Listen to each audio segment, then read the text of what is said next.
Hello dear students, welcome to another lecture of organic chemistry. আজকের এই লেকচারে আমরা ডিসকাস করব কার্বোক্যাটায়ন এবং মুক্তমূলক সম্বন্ধে। হোমোলাইটিক এবং হেট্রোলাইটিক ফিশনের ফলে যেসব ইন্টারমিডিয়েটসগুলো তৈরি হয় বা অন্তর্বর্তী যৌগসমূহ তৈরি হয়, তাদের মধ্যে সবচেয়ে গুরুত্বপূর্ণ হচ্ছে কার্বোক্যাটায়ন, কার্বোঅ্যানায়ন এবং মুক্তমূলক। তো ওদের স্ট্রাকচার এবং তাদের স্থায়িত্ব সম্বন্ধে তোমাদের অবশ্যই কেয়ারফুল থাকতে হবে, কারণ এগুলোই তোমরা পরে যখন রিয়াকশান মেকানিজম শিখবে বা রিয়াকশান করতে যাবে, রিয়াকশান পার্টে ঢুকবে, তখন এগুলো খুবই কাজে লাগবে। তো আজকের এই লেকচারে বেসিক্যালি আমরা কার্বোক্যাটায়ন এবং মুক্তমূলক সম্বন্ধে ডিসকাস করব। এর পরের লেকচারে আমরা কার্বোঅ্যানায়ন এবং আর যেসব ইন্টারমিডিয়েটসগুলো রয়েছে তাদের সম্বন্ধে ডিসকাস করব। সো ভিডিওটা শেষ অবধি দেখতে থাকো এবং কেমন লাগলো অবশ্যই কমেন্ট বক্সে কমেন্ট করে জানাবে, আর ভালো লাগলে অবশ্যই একটা লাইক করে দেবে। So do hit the like button and enjoy the lecture.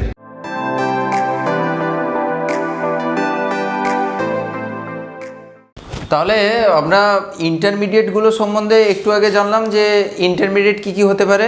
এটা হচ্ছে কার্বোক্যাটায়ন হতে পারে, কার্বোঅ্যানায়ন হতে পারে, ফ্রি রেডিক্যাল হতে পারে। আরও সেই তিনটে বাদে আরও কিছু ইন্টারমিডিয়েট তোমরা দেখতে পাচ্ছ এখানে। সেটা হচ্ছে যে এই তিনটে বাদে আর হচ্ছে কার্বিন, আর হচ্ছে যে বেনজাইন। এগুলো সম্বন্ধে আমরা পরে যখন ডিসকাস করবো তখন বলবো অ্যাকচুয়ালি কী জিনিস। এই তিনটা সম্বন্ধে তোমরা একটু আগে জানলে যে কার্বোক্যাটায়ন, কার্বোঅ্যানায়ন এবং ফ্রি রেডিক্যাল কীভাবে তৈরি হয়। আগে তোমাদের দেখিয়েছি যে আগের লেকচারটা আমরা দেখালাম যে কিভাবে জেনারেট করে কার্বোক্যাটায়ন, কার্বোঅ্যানায়ন। কার্বোক্যাটায়ন বেসিক্যালি কীভাবে জেনারেট করবে? হেট্রোলাইটিক ফিশনের মাধ্যমে, আর হোমোলাইটিক ফিশনের মাধ্যমে ফ্রি রেডিক্যাল জেনারেট করবে, তাই তো? তাহলে এখানে ওটাই দেখানো হয়েছে, একটা হেট্রোলাইটিক ফিশন করে আমি একটা কার্বোক্যাটায়ন আমি জাস্ট দেখিয়ে দিচ্ছি যে একটা কার্বোক্যাটায়ন ফর্মেশন হয়েছে, ঠিক আছে? তো আমরা এই প্রসিডিং স্টেপে আমরা কি দেখবো বলো তো, এই প্রসিডিং লেকচারগুলোতে যে এই ইন্টারমিডিয়েটগুলোর স্টেবিলিটি কিভাবে আমরা এক্সপ্লেন করব, স্টেবিলিটি কিভাবে কম্পেয়ার করব, হ্যাঁ, সেইটা আমরা দেখবো। খুব ক্রুশাল পার্ট। তোমরা SN1 বিক্রিয়ায় দেখলে মেন কেসটা কে করছিল? কার্বোক্যাটায়নের স্টেবিলিটি। তাহলে ওখানে তোমরা বুঝতে পেরেছিলে না যে কার্বোক্যাটায়নের স্টেবিলিটি জানা কতটা গুরুত্বপূর্ণ। এইগুলোই সেখানে ব্যাখ্যা করবো যে অ্যাকচুয়ালি কেন হচ্ছে কার্বোক্যাটায়নের স্টেবিলিটি জানা দরকার। সেই তো SN1 রিয়াকশানে তো একটাই মেন কন্ট্রোলিং ফ্যাক্টর কী ছিল? কার্বোক্যাটায়নের স্টেবিলিটি। তাহলে তুমি সেটাই যদি না জানো, সেটাই যদি তুমি জাজ করতে না পারো, তাহলে তুমি কি করে SN1 রিয়াকশান ভালো হবে কি খারাপ হবে কী করে বুঝবে? এই জন্য তো এইগুলো জানতে হবে, এই ফান্ডামেন্টালগুলো তোমাদের শিখতে হবে। শুধু সেখানে নয়, অনেক অনেক জায়গায় দেখবে যেখানে কার্বোঅ্যানায়ন ধরো রিয়াকশানে উৎপন্ন হচ্ছে, তার স্টেবিলিটির উপরে ধরো সাপোজ ডিপেন্ড করছে, তাহলে তোমাকে সেখানে কার্বোঅ্যানায়নের স্টেবিলিটি জানতে হবে, ফ্রি রেডিক্যালের স্টেবিলিটি জানতে হবে। বুঝতে পেরেছো? তো এখানে আমরা প্রত্যেকটার ক্ষেত্রে কী দেখবো? স্টেবিলিটি দেখবো, একটু স্ট্রাকচার দেখবো, দিয়ে দু একটা এক্সাম্পল দেখবো, ব্যাস ছেড়ে দেবো, ঠিক আছে? ফার্স্ট আমরা ডিসকাস করবো কার্বোক্যাটায়ন নিয়ে। কার্বোক্যাটায়ন কীভাবে ফর্মেশন হয় একটু আগে বললাম, হেট্রোলাইটিক ক্লিভেজের মাধ্যমে, ব্যাস ঠিক আছে। কয়েকটাই আমরা এবার ডিরেক্টলি চলে যাবো পুরো স্ট্রাকচারটা একটু বলে দিই।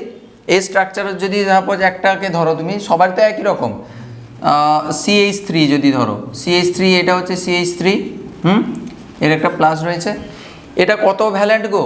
ট্রাইভ্যালেন্ট, তিনটা বন্ধন রয়েছে, তাই কার্বন হচ্ছে এখানে ট্রাইভ্যালেন্ট। এটা কার্বোক্যাটায়ন বলা হচ্ছে। আচ্ছা, কার্বেনিয়াম আয়নের কথা তোমাদের, এটাকে কার্বেনিয়াম আয়ন বলা হয়। আর কার্বোনিয়াম আয়ন কি? মানে কার্বোক্যাটায়ন বা হচ্ছে কার্বেনিয়াম আয়ন। একটু বলেছিলাম এক্ষুনি, এখানে বলে দিই, কার্বেনিয়াম আয়ন, BNIUM, এটা হচ্ছে কার্বেনিয়াম আয়ন, বা যাকে বলা হচ্ছে কার্বোক্যাটায়ন। কার্বেনিয়াম আয়ন যা কার্বোক্যাটায়ন তা, বাট কার্বোনিয়াম আয়নটা আলাদা, সেটা হচ্ছে কার্বোনিয়াম আয়ন। এটা কি? এটা হচ্ছে কার্বনের হচ্ছে 5টা হাত থাকবে, তার উপরে একটা প্লাস থাকবে, ব্যাস। এখানে হচ্ছে কার্বনের ভ্যালেন্সি হচ্ছে 5, মানে 5টা বন্ধন করবে, সেটার নাম হবে তখন কার্বোনিয়াম আয়ন, BO। আর যখন কার্বেনিয়াম আয়ন BE বলবো, তখন হচ্ছে কার্বনের ভ্যালেন্সি হচ্ছে মানে 4, ঠিক আছে? এখানে একটা খালি পি কক্ষক রয়েছে, এই পি কক্ষকে তো প্লাসটা দেওয়া আছে, মানে কি একটা কক্ষ খালি রয়েছে ইলেকট্রন দ্বারা, সেটাকে আমরা প্লাস দিয়ে দেখাচ্ছি, মানে একটা খালি কক্ষক রয়েছে এখানে, কিন্তু এখানে হচ্ছে তার পুরো ভ্যালেন্সি ভর্তি রয়েছে। কার? এর ক্ষেত্রে CH4 প্লাসের, CH5 প্লাসের ক্ষেত্রে, ঠিক আছে? তো এইটা হচ্ছে কার্বোনিয়াম আয়ন। তাহলে যেটা তার ভ্যালেন্সি হওয়ার কথা তার থেকে একটা এক্সিট করে প্লাস হয়েছে। অ্যামোনিয়াম আয়নের ক্ষেত্রে আমরা বলেছিলাম যে অ্যামোনিয়াম আয়ন NH4+, এটা একটা কার্বোনিয়াম আয়ন যেরকম একটা এক্সিট করে যায়, সেরকম অ্যামোনিয়াম আয়ন। NH3 জেনারেলি হয়, তাহলে NH4 মানে হচ্ছে ওর হাত একটা বাড়িয়ে দিচ্ছি, দিয়ে প্লাস চার্জ দিচ্ছি, তাহলে একে বলবো অ্যামোনিয়াম আয়ন। সেরকম এটা কার্বোনিয়াম আয়ন। তাহলে এই যে কার্বেনিয়াম আয়নের হচ্ছে তাহলে টেট্রাভ্যালেন্স থাকবে, একটা ভ্যাকেন্ট পি অরবিটাল থাকবে। একে অ্যাকচুয়ালি সুন্দর করে যদি স্ট্রাকচারটা লেখা হয়, এটা স্ট্রাকচার হবে এইরকম, মুছে দিচ্ছি এটা বলছি। এর স্ট্রাকচারটা হচ্ছে এইরকম আর কি, মানে ত্রিকোণীয় সমতলীয় হয়। এর স্ট্রাকচারটা হচ্ছে ত্রিকোণীয় সমতলীয়। এখানে একটা খালি কক্ষক থাকে, এটা প্লাস চার্জ দিয়ে দেখাচ্ছিলাম, আর এগুলোতে সব হাইড্রোজেন থাকছে। এবার যদি তুমি CH যেটা ধরতে পারো, এখানে হাইড্রোজেনের জায়গায় CH3 লাগিয়ে দেবে, CH3 একটা H লাগিয়ে দেবে।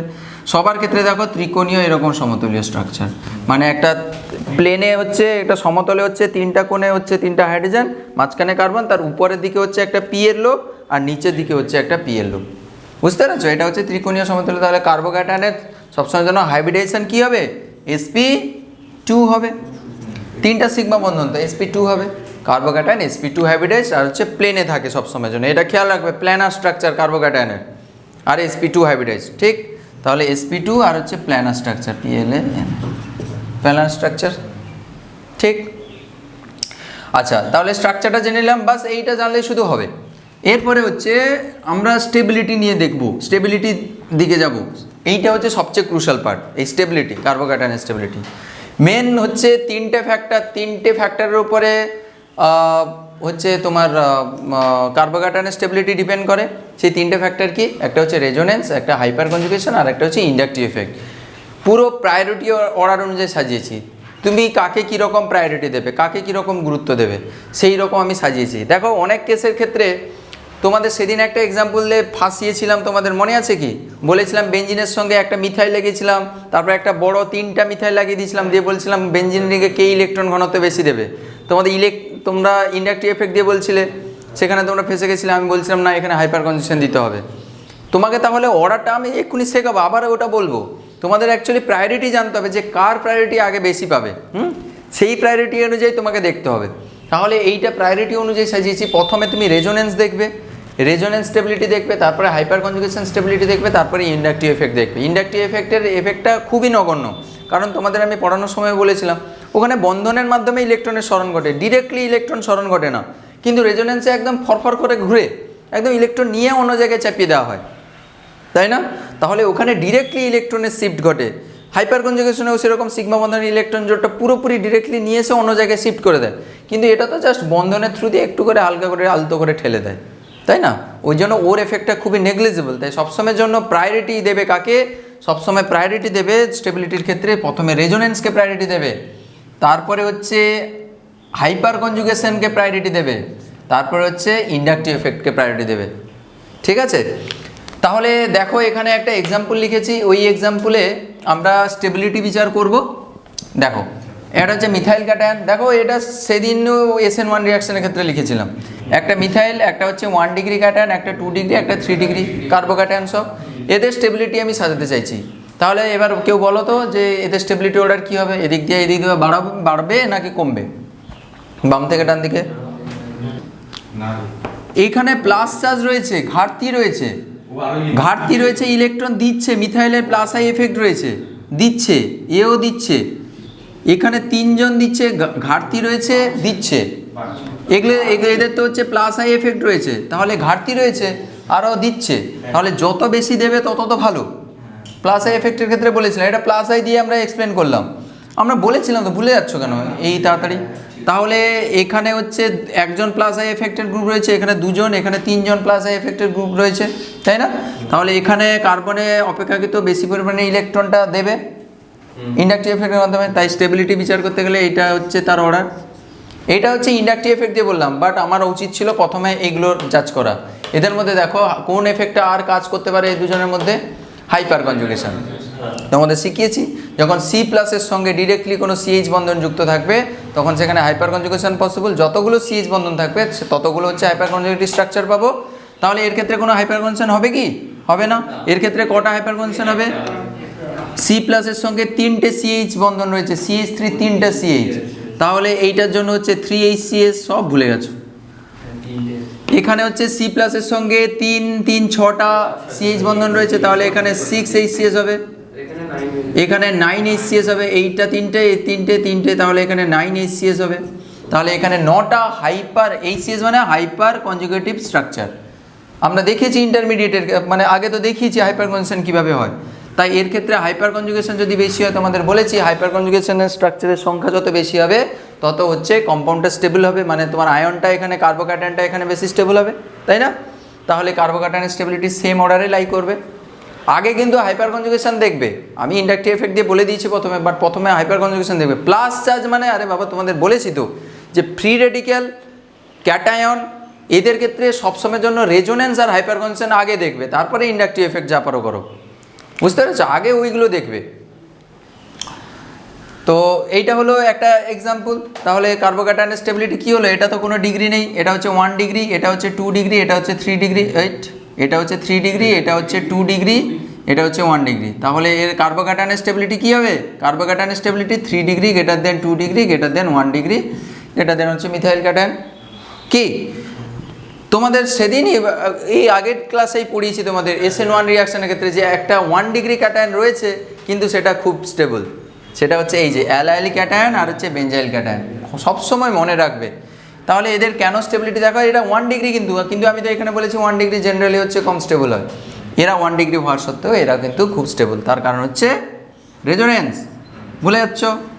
বাড়িতে প্লিজ এগুলো প্র্যাকটিস করবে, না হলে সব গন্ডগোল হয়ে যাবে। এগুলো এই দেখে রেখে দেওয়া জিনিস নয়, সব ভুলে যাবে, সব ভুলে যাবে। বারবার রিভাইজ করতে হবে, এগুলো দেখতে হবে। এগুলো এরা রেজোনেন্স করতে পারে, রেজোনেন্সের ফলে স্টেবিলিটি গেইন করবে। তাহলে 1 degree, even though these are the 1 degree carbocation, but they can get stability through the resonance. ঠিক, তাহলে এর ক্ষেত্রেও রেজোনেন্স হতে পারে। দেখো এরকম করে ঘুরলো, তাহলে আর একটা কি স্ট্রাকচার পাবো? এখান থেকে ঘুরে নিয়েছে, তাহলে এখানে প্লাস হবে CH2, এরকম হয়ে গেল। তারপরে স্টেপে আবার এখানে ঘুরলো,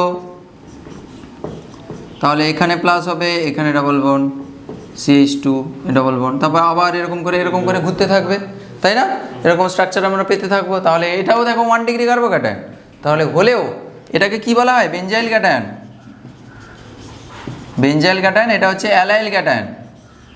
তাহলে এরা 1 ডিগ্রি হলেও এরা খুব স্টেবল। খুব ইম্পর্টেন্ট কথা এগুলো বলছি যেগুলো, ঠিক। তাহলে এইগুলো স্টেবিলিটি হলো। আর দুটো এক্সাম্পল দেখিয়ে দিচ্ছি, আমরা পরে আরও ডিসকাস করবো এগুলো নিয়ে, আমরা যখন পড়বো তখন ডিসকাস করবো। এখানে আমরা জাস্ট একটু করে আইডিয়া দিয়ে চলে যাচ্ছি। এই 4টা কার্বোক্যাটায়ন আমি লিখেছি, হ্যাঁ? তোমাকে বলতে হবে যে স্টেবিলিটি কোনটার ক্ষেত্রে বেশি, কোনটার ক্ষেত্রে কম। পারবে? এই 4টার ক্ষেত্রে হ্যাঁ, স্টেবিলিটি বাড়ছে না কমছে, বা আমি 1 2 3 4 দিয়ে দিলাম, 1 2 3 4 দিয়ে দিলাম। তাহলে তোমাকে বলতে হবে যে স্টেবিলিটি অর্ডারটা কীভাবে লাইজ করবে, 1-এর বেশি না 2-এর বেশি না, মানে অর্ডার সাজাতে বলছি আর কি আমি বেসিক্যালি। আচ্ছা, আপনি আলাদা করে দিয়েছেন, বলো 4টা সবথেকে বেশি হবে। কি বলছো? 4টা সবথেকে বেশি হবে। 4টা সবচেয়ে বেশি হবে, তার কারণ কি? কারণ স্যার মানে ওখানে যে কার্বনের উপর প্লাসটা আছে, ওটা মানে ওই কার্বনের সাথে অন্যান্য যে অন্যান্য যে কার্বনগুলো যুক্ত আছে, ওখানে টোটাল 7টা আছে এসে hyper conjugated structure. Hyper conjugation আগে দেখি, তাহলে তুমি চাইছো যে হাইপার কনজুগেশন দেখবে, তাই তো? তাহলে হিসাব করো, এখানে কটা হবে? এখানে প্লাস মানে বাবু কি আছে গো? এখানে CH2 প্লাস, CH3 হয় প্লাস হয় না, CH2 প্লাস। হাত দেখবে তো তুমি, তাহলে এটা হচ্ছে CH2 প্লাস। তাহলে এই প্লাসের সঙ্গে ডিরেক্টলি কটা CH বন্ধন রয়েছে? এখানে 3টা হাত অলরেডি রয়েছে, তাহলে একটা হাইড্রোজেন রয়েছে। তাহলে এখানে হচ্ছে একটা হাইপার কনজুগেশন। তোমাদের হাইপার কনজুগেশনে এগুলো পড়িয়েছিলাম। C প্লাসের সঙ্গে ডিরেক্টলি একটা CH বন্ধন রয়েছে, তাই এখানে 1 HCS হবে, 1 HCS, একটা হাইপার কনজুগেটেড স্ট্রাকচার। এখানে C প্লাসের সঙ্গে এখানে কি রয়েছে গো? CH3 রয়েছে, একদম বাইরে যে বাঁশটা, বাঁশের আগায় কি থাকে? CH3 থাকে।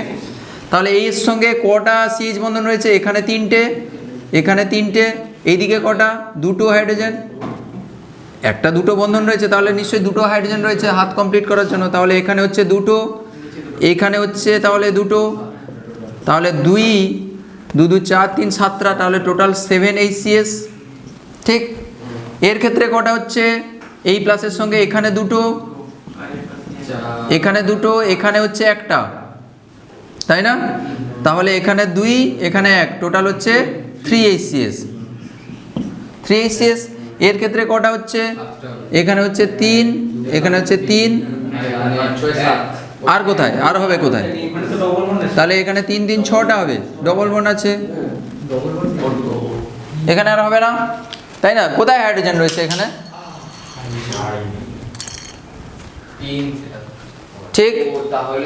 তাহলে এবার বলো এখানে কটা হাইপার কনজুগেশন হচ্ছে? এখানে হচ্ছে একটা হাইপার কনজুগেশন, এখানে হচ্ছে 7 হাইপার কনজুগেশন, এখানে হচ্ছে 3 হাইপার কনজুগেশন, এখানে হচ্ছে 6 হাইপার কনজুগেশন। এবার বলো কোন ক্ষেত্রে স্টেবিলিটি বেশি? তারপরে তুমি বলছো তাহলে অর্ডারটা বলো, তুমি বলছো 2 সবচেয়ে বেশি, 2, তারপরে হচ্ছে 4, 2, তারপরে হচ্ছে 4, তারপরে হচ্ছে 3, তারপরে হচ্ছে 1, এইটা এই অর্ডার বলছো তো? নাকি আর কারোর কিছু কনফিউশন রয়েছে? সৌপর্ণ কুছ বলনা হ্যাঁ ক্যা? কিছু ভাবছে কিছু একটা মনে হয় গন্ডগোল হ্যাচ, আপনি বলবেন এটা নয়, হ্যাশট্যাগ গন্ডগোল, এটা তো তাই তো? তাহলে কুছ গন্ডগোল হ্যাঁ। ইন্ডাকটিভ এফেক্ট দিয়ে দেখবে? বাপরে, ইন্ডাকটিভ এফেক্ট দিয়ে এখানে দেখবে? ইন্ডাকটিভ এফেক্ট তো পাতলা এফেক্ট। এখানে একটা ব্যাপার রয়েছে, তোমরা দেখতে পাচ্ছ না, কোথাও রেজোনেন্স হবে কি? এই যে লাস্টে যে বাবু লুকিয়ে আছে ডাবল সিঙ্গেল প্লাস, রেজোনেন্স করতে পারে না? রেজোনেন্স হচ্ছে বাবার বাবা, দাদু। রেজোনেন্সের প্রায়োরিটি সবার উপরে। দেখো রেজোনেন্স করে গেছে মানে হাইপারটেনশন কম হতে পারে, বাট কিন্তু ওর স্টেবিলিটি সবার উপরে। এই জন্য আমি বলছিলাম যে রেজোনেন্স, তো এই যে প্রায়োরিটি অর্ডার সাজাতে বলছিলাম আমি, রেজোনেন্স যেখানে হবে সেখানে তুমি আগে বেশি সব সময় তার স্টেবিলিটি আগে, সব সময় খেয়াল রাখবে এইগুলো মিস্টেক করবে না কখনো, ফাঁসাবে এগুলোতে, ঠিক আছে? তাহলে তোমরা অর্ডারটা ভুল বলেছো, তাহলে 4-এর স্টেবিলিটি হচ্ছে সবচেয়ে বেশি হবে, তারপরে তাহলে রেজোনেন্স আর কোনোটাই হচ্ছে না, তারপরে তাহলে আমরা কি দিয়ে এক্সপ্লেন করব? হাইপার কনজুগেশন স্ট্রাকচার দিয়ে। তাহলে এরপরে হাইপার কনজুগেশন স্ট্রাকচার বেশি হচ্ছে কোথায়? 2-এ, তারপরে হচ্ছে 3, তারপরে হচ্ছে 1, তাহলে এইটা হচ্ছে অ্যাকচুয়াল অর্ডার, এটা ভুল, ঠিক? তাহলে এইভাবে তোমাকে জাজ করতে হবে। আর একটা এক্সাম্পল, কড়া একটা সহজ, কড়া নয় সহজ, কড়া বললে আবার বেশি ভাবতে শুরু করবে। এই এক্সাম্পলটা বলে দাও, এর ক্ষেত্রে স্টেবিলিটি কি হবে? এই দুটোর মধ্যে 1 আর 2 দিয়েছি, বলো। স্টেবিলিটি অর্ডার সাজাও, উপরে লিখে রাখবে অ্যারেঞ্জ দ্য স্টেবিলিটি অর্ডার।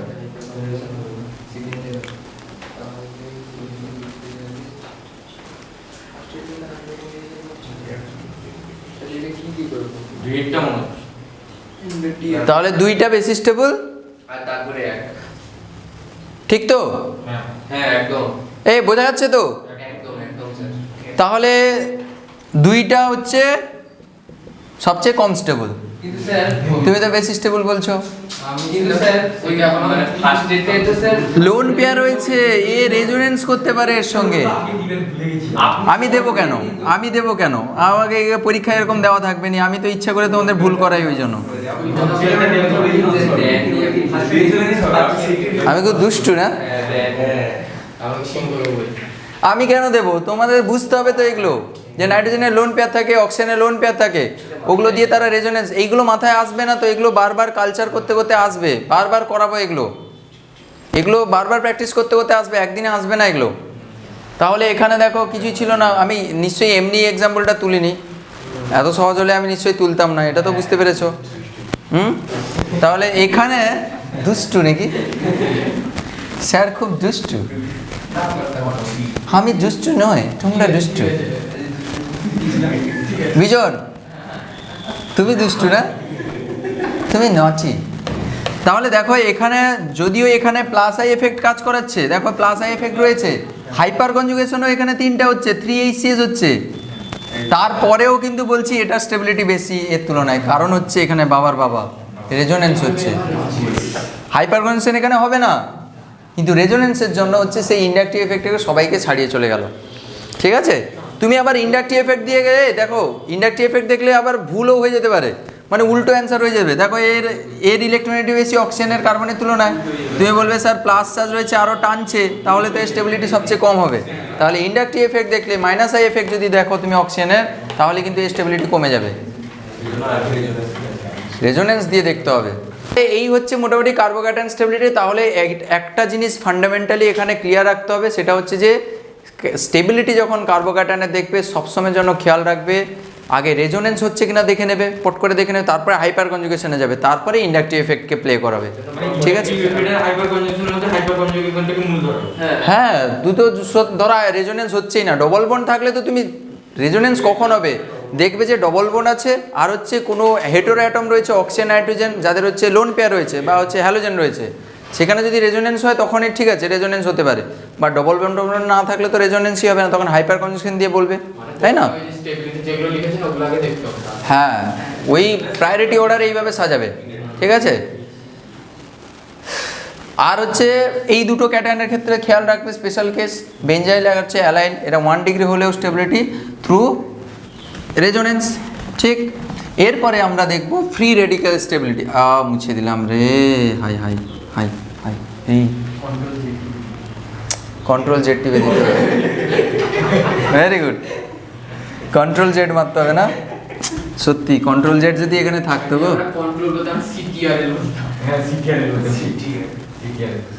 ইস, এই একই জিনিসই লেখা হবে গো। ইস,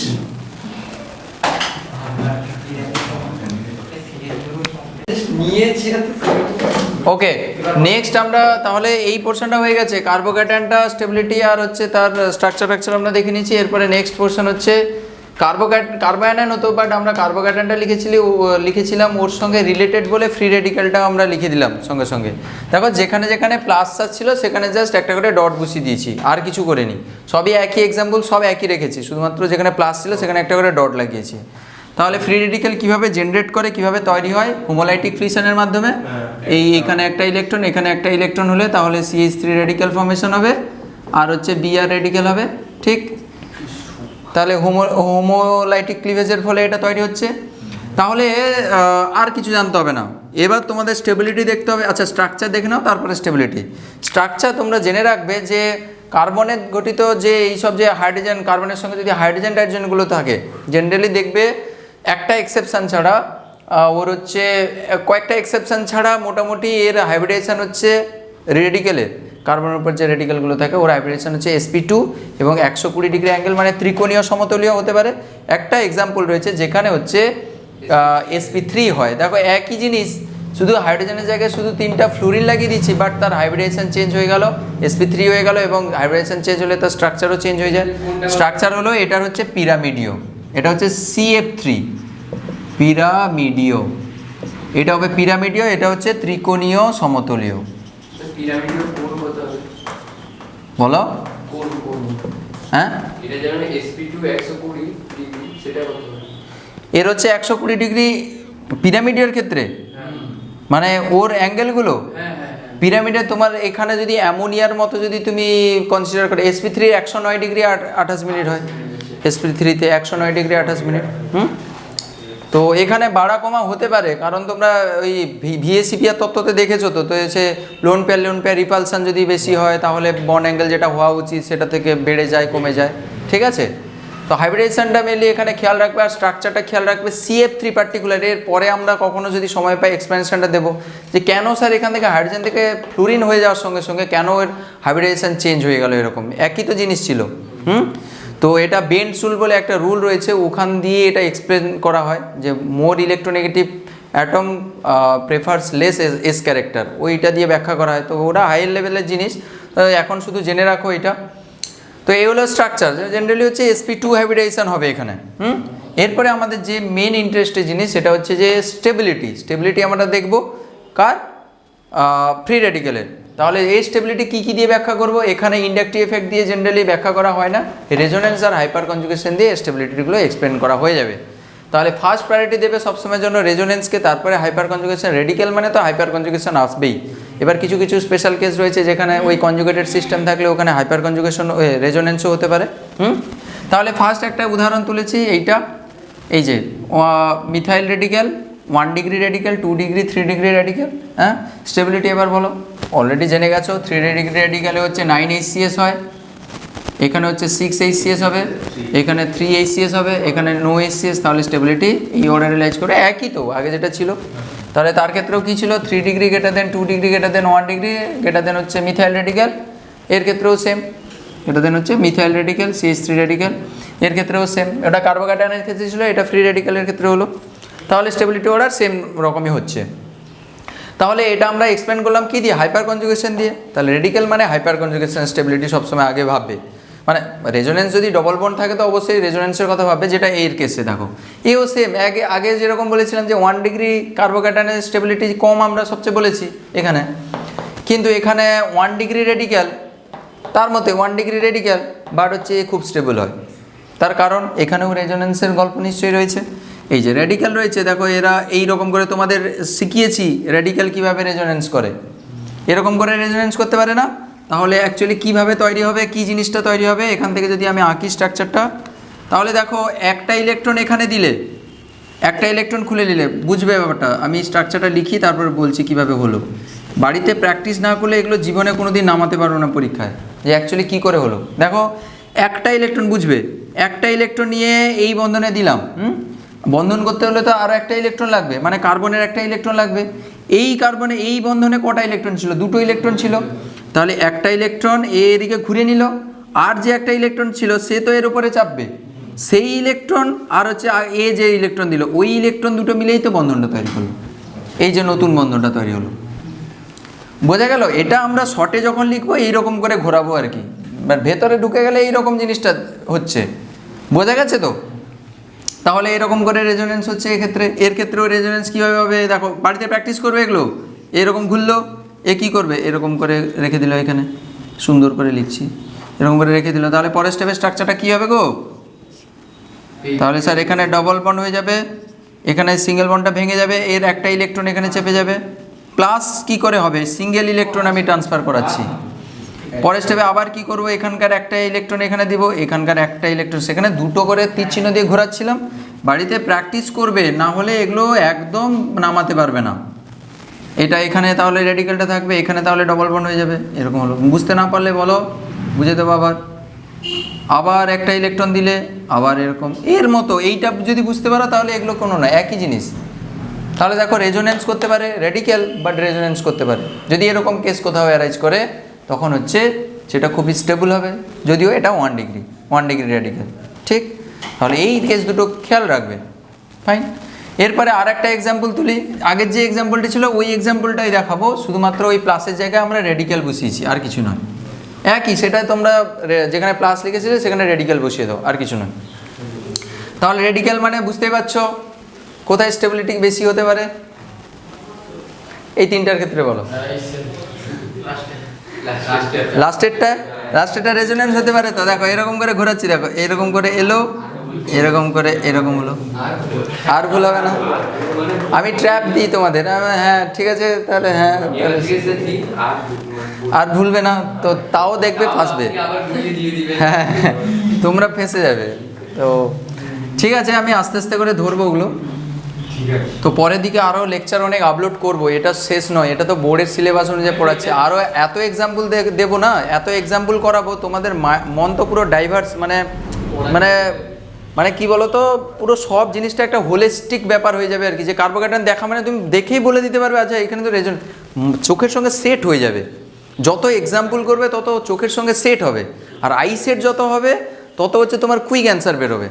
বুঝতে পেরেছো? এর জন্য হচ্ছে এক্সাম্পল প্র্যাকটিস করা, আর কিছুই নয়। একটাই শর্টকাট, সেটা হচ্ছে এক্সাম্পল প্র্যাকটিস করা। তো আমি পরের দিকে এগুলো সব সিরিজগুলো আপলোড হয়ে গেলে প্রত্যেকের সিরিজের শেষে এক্সট্রা কোশ্চেন, যেই নিট ফিটের জন্য সব আলাদা করে সব আপলোড করব আমি। এখন হালকা করে জাস্ট মারিয়ে নিচ্ছি আর কি জালটাকে, তারপরে ভেতরে তো কাপুস কাপুস করে মাছ ধরবো, কি আছে, কাকে ধরবো কাকে ছাড়বো সেটা আমি পরে দেখবো। আগে মারিয়ে নিচ্ছি, চারিদিকে রাউন্ড করে নিচ্ছি। বুঝতে পেরেছো? হ্যাঁ, চারাপোনাদের ছেড়ে দেবো। উদাহরণটা বেশ অসম। অসম বললে আমার গুয়াহাটি IITর কথা মনে পড়ে। অসমের গুয়াহাটি IIT। আচ্ছা, তো ওটা আমার একটা হৃদয়ের এক কোণে রাখা আছে যত্ন করে। এই হৃদয় এখানে আছে না এখানে আছে গো? ও জানে ভালো করে। বাম দিকে না, এই দিকে না, এইদিকে তো, এই পাশে থাকে তো, আমরা জানি না এই জন্য এরকম করে দেখায় নাকি এরকম। হ্যাঁ ওরে বাপরে, পুরো আর্টিস্টিক স্টাইল, পুরো আর্টিস্টিক। আচ্ছা ঠিক আছে, আমি জানি। তো যেটা বলছিলাম, তাহলে এখানে রেজোনেন্সটা তো সবার বাবার বাবা, ও তো সবার থেকে বেশি স্টেবল হবে। তাহলে 3 যদি একে দিই, একে যদি 2 দিই, একে যদি 1 দিই, তাহলে 3-এর স্টেবিলিটি সবচেয়ে বেশি। এবার এই দুইয়ের মধ্যে কি করবে, কিভাবে বিচার করবে? হাইপার কনজেকশন চালাবে। তাহলে এখানে হাইপার কনজেকশন কটা হবে? এখানে 2টো, এখানে হচ্ছে 2টো হাইড্রোজেন, 2টো, এখানে হচ্ছে 1টা, তাহলে টোটাল 3টে। এখানে 3HCS হবে, আর এখানে হবে এর সঙ্গে 1টা হাইড্রোজেন রয়েছে, তাহলে 1টা, তাহলে 3HCS, এটা 1HCS, তাহলে এর স্টেবিলিটি তারপরে হচ্ছে 1, তাহলে 3 to 1 হচ্ছে স্টেবিলিটি হোল্ডার। ঠিক, চোখ বন্ধ করে বলে দিচ্ছ, চোখ বন্ধ করে মাস্ক চোখে লাগিয়ে। ঠিক, তাহলে এইভাবে তোমরা একটু সিনসিয়ার থাকবে, দিলে জিনিসগুলো বুঝতে পারবে। এটা গেল carbocation stability, free radical stability. এরপরে দেখবো আমরা কার্বো অ্যানায়ন স্টেবিলিটি। তাহলে আজকে এই অবধি থাকলো। পরের ক্লাসে আমরা আর যে বাকি যে স্টেবিলিটিগুলো, যেটা হচ্ছে বাকি থাকলো কোনটা, কার্বো অ্যানায়ন বাকি থাকলো, কার্বিন বাকি থাকলো, বেনজাইন বাকি থাকলো, এগুলো আমরা পরের ক্লাসে ডিসকাস করব। ঠিক আছে, তাহলে আজকের মতো এই অবধি থাকলো, তারা। Like a bird on a tree, I'm just sitting here. I got time, it's clear to see. From up here, the world seems small. We can sit